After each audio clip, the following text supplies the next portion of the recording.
Imagine waking up tomorrow and hearing impossible news. A man falls from a 20-story building. He survives. A woman suffers a heart attack. She survives too. A patient flatlines in a hospital for 7 full minutes, then sits up and asks for water. At first, nobody understands what's happening. Doctors think it's a coincidence. Scientists search for explanations. Governments form emergency task forces. Then, the reports start arriving from every country on Earth. People stop dying, not from disease, not from accidents, not from old age. Nothing works anymore. Within weeks, humanity realizes the truth.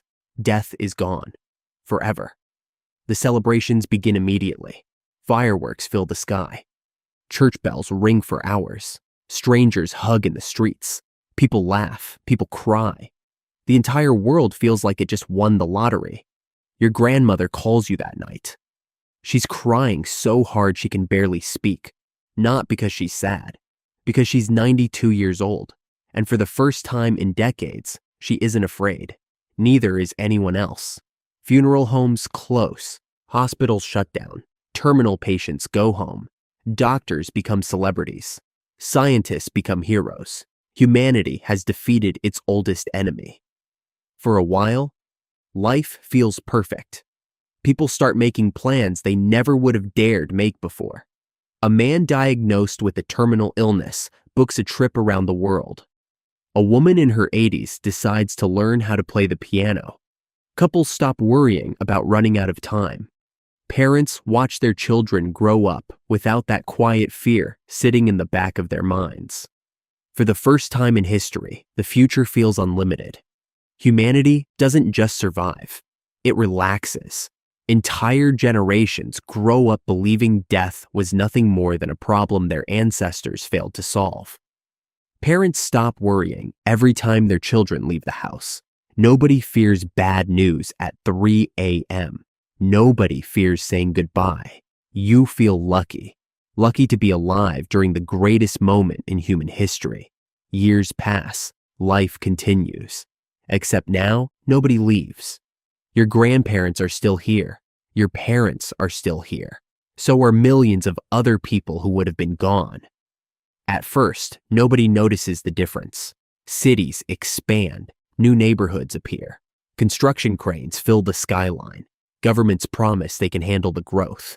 Then, your apartment lease expires. You start looking for a new place.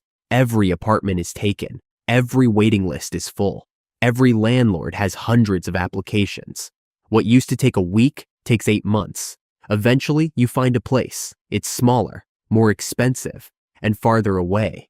But at least nobody is dying. That's what everyone says. At least nobody is dying.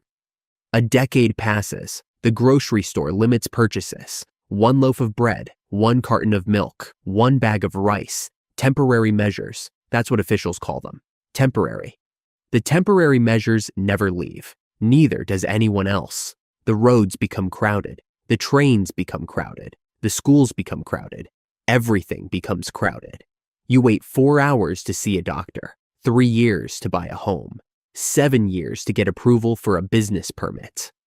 Life slows down, not because technology stopped advancing, because there are simply too many people trying to do everything at once. A promotion that once took 5 years now takes 30. People spend decades waiting for jobs to open, decades waiting for homes, decades waiting for opportunities.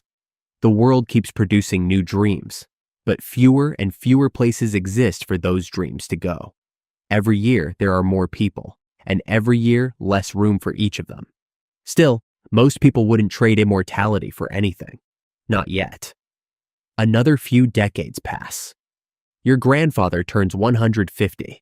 The family gathers to celebrate.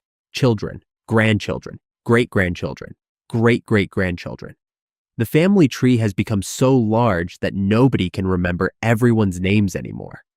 The family photo takes nearly an hour, rows and rows of faces, some familiar, some complete strangers. You stare at the picture afterward. It's beautiful, and somehow, a little unsettling. The world keeps filling. The years keep passing. but nobody ever makes room. A century goes by. You're still here. The richest people in the world are still the richest people in the world. The most powerful politicians are still in power. The biggest corporations still dominate everything. Nobody retires. Nobody steps aside. Nobody leaves. The professor who taught your father is still teaching.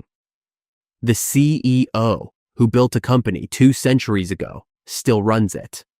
The senator elected long before your birth is still giving speeches. Experience keeps accumulating. So does power. The world becomes a place where nothing is ever truly handed over, because nobody is ever forced to let go. Young people spend decades waiting for opportunities. Promotions become rare. Careers barely move. Entire generations grow old, waiting for positions that never open. The world hasn't stopped functioning. It simply becomes stuck. You begin hearing a question that would have sounded insane 100 years ago. What happens when nobody ever leaves? Nobody likes the answer. Another century passes. Then another. Then another. You're still alive. Humanity solves problem after problem. Floating cities appear in the oceans. Massive underground communities stretch beneath continents. Colonies spread across the moon. Then Mars. Then beyond. Every time humanity runs out of space, it creates more. Every time it faces a crisis, it adapts.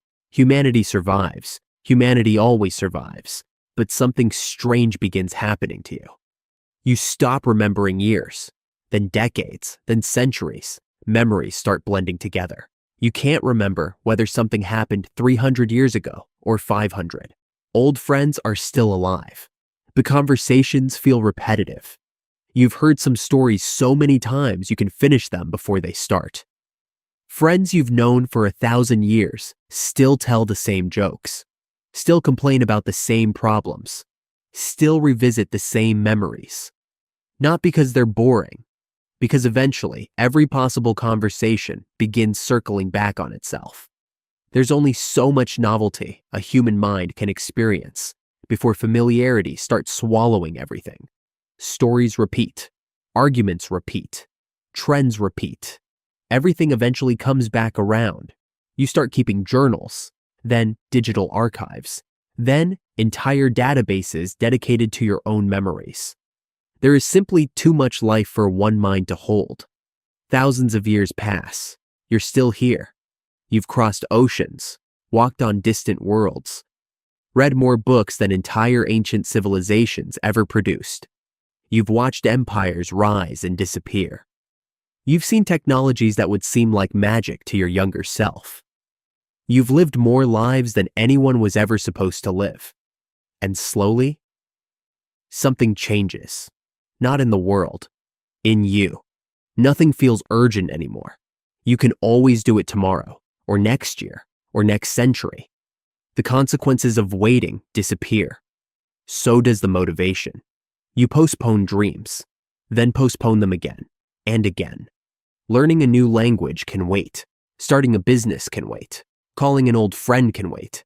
Visiting another world can wait. There's always tomorrow, then another tomorrow, then another. And slowly, without noticing, your endless future starts stealing your present. After all, you have forever. One evening, you sit on a balcony overlooking a city so large its lights stretch beyond the horizon. The sunset is beautiful, the kind of sunset that once would have stopped you in your tracks. Now it feels familiar. You've seen thousands of them, maybe millions. You can't remember. Once, a sunset meant something. It marked the end of a day you would never get back. Now another one is always coming, then another, then another. Beautiful things haven't disappeared. They've simply become ordinary. For the first time in your endless life, you feel something unexpected. Not fear, not sadness. Exhaustion, not physical exhaustion. Existential exhaustion. You have all the time in the universe. And somehow, that has made every moment feel smaller. You begin thinking about people from the old world, the world before immortality. People who lived 70 years, 80 years, maybe 90 if they were lucky. Back then, birthdays mattered. Goodbyes mattered. Choices mattered. People chased dreams because time was running out. People said, "I love you," because they didn't know how many chances remained. People treasured ordinary moments because they understood something you never did. Time was valuable because it was limited. You think about your grandmother, the one who cried when death disappeared. She got exactly what she wanted. More years, then more, then thousands more. She's still alive somewhere. So are billions of others. Nobody ever had to say goodbye. And maybe that's the problem, because without goodbyes, nothing feels precious. Without endings, nothing feels complete. Humanity erased death and accidentally erased something else. The reason life ever felt special. Thank you for watching Vinta.